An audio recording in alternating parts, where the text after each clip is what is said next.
Hey guys, how you doing? Hope everybody's doing great. It's a semi-sunny day.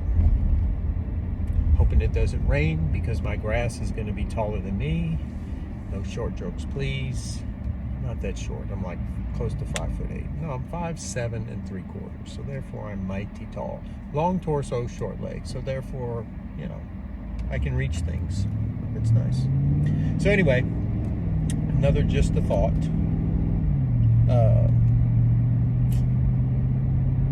This one has to do with hurting, and not physical pain, but emotional pain. When it comes to pain, emotionally, it's actually quite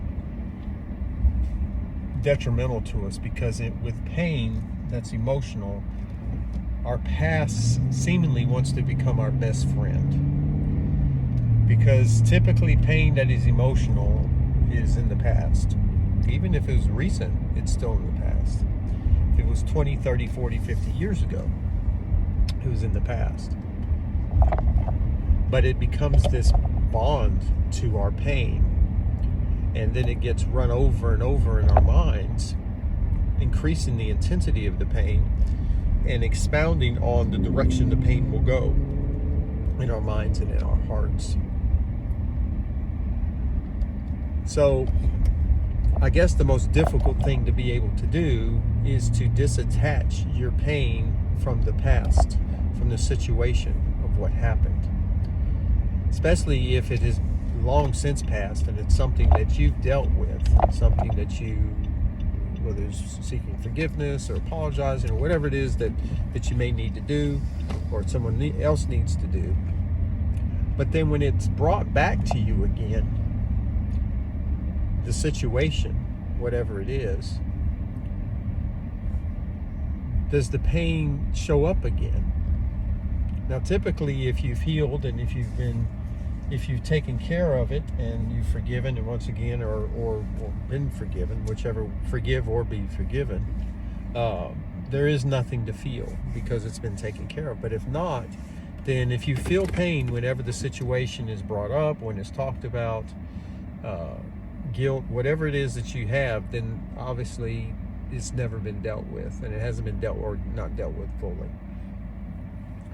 So it becomes imperative to actually look at your pain that you have and realize that by holding on to it, you're tying and bonding that past to your present by doing that, which can be a horrible way to live because it's always sitting there. It's always resting there within you. See, the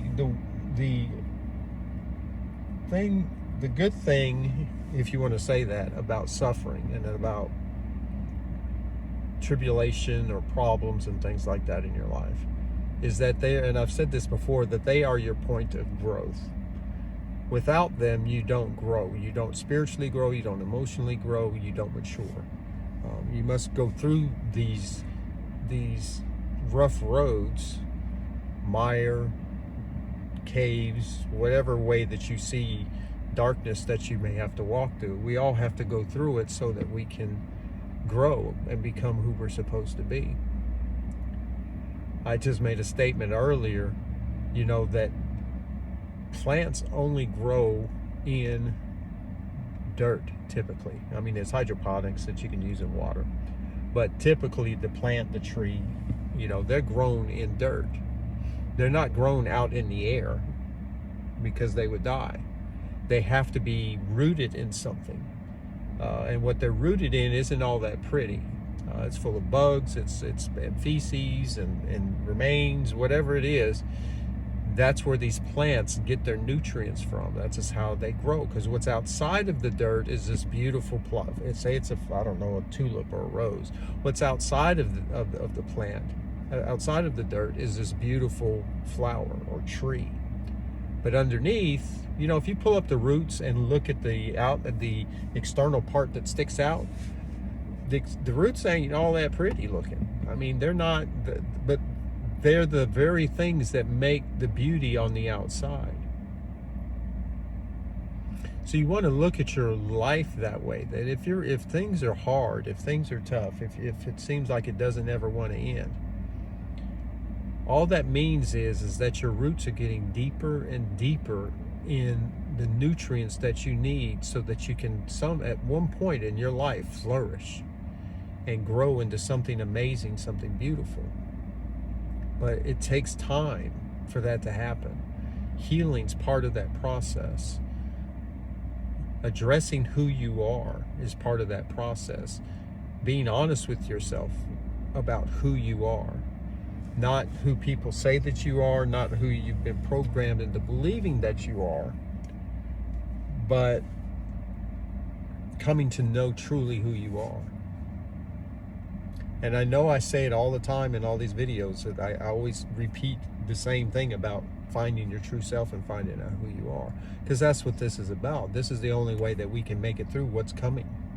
And what's coming is not going to probably be very pleasant. You can see the world around you is falling apart in so many different ways. Man's viewpoint of other men is getting worse. It's not getting better in a lot of respects. Darkness, negativity, negative energies are getting stronger and stronger, because, as I mentioned in a video yesterday, when you propagate negativity within yourself with thought processes and things that you say to people or things you say to yourself, and then that's replicated by someone else, and all of a sudden you start to have this replication exponentially of a mindset of darkness.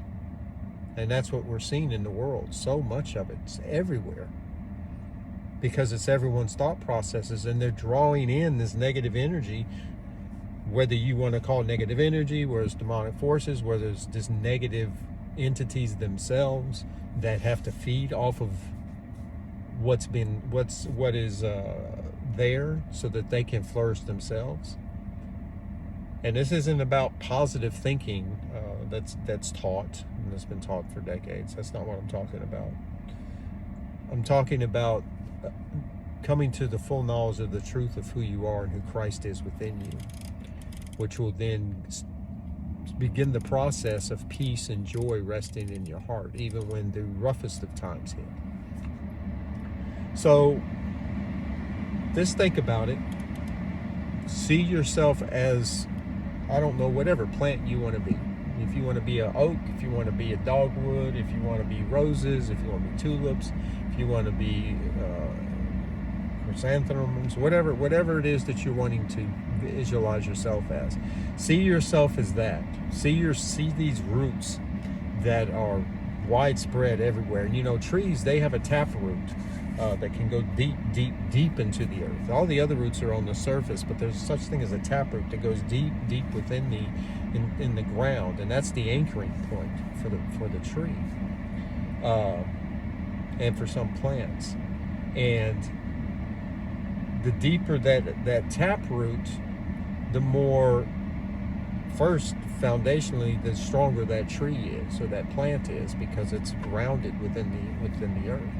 And getting that taproot, which is going to get you to where you know who you are, that nothing shakes that from you, and all your other little roots go out underneath all this mire that they have to go through to get the nutrients, so that this beautiful, beautiful, beautiful tree can grow, which is you.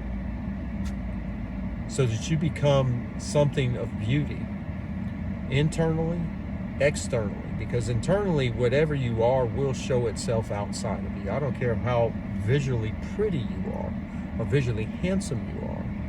If the depth of who you are is not beautiful, because it's covered up with all this stuff that's taking place in your life, and these false realities you've created for yourself, and all the things that you've walked through and not dealt with, or that you've lied to yourself about, those things eventually will become evident even in your outward appearance. So try to disconnect your pain from your past. Deal with your past when it comes to show its face again, to test you, to see if you have dealt with your stuff. Hopefully you will have. Because if not, then once again, your pain will be attached to your past, like a ball and chain.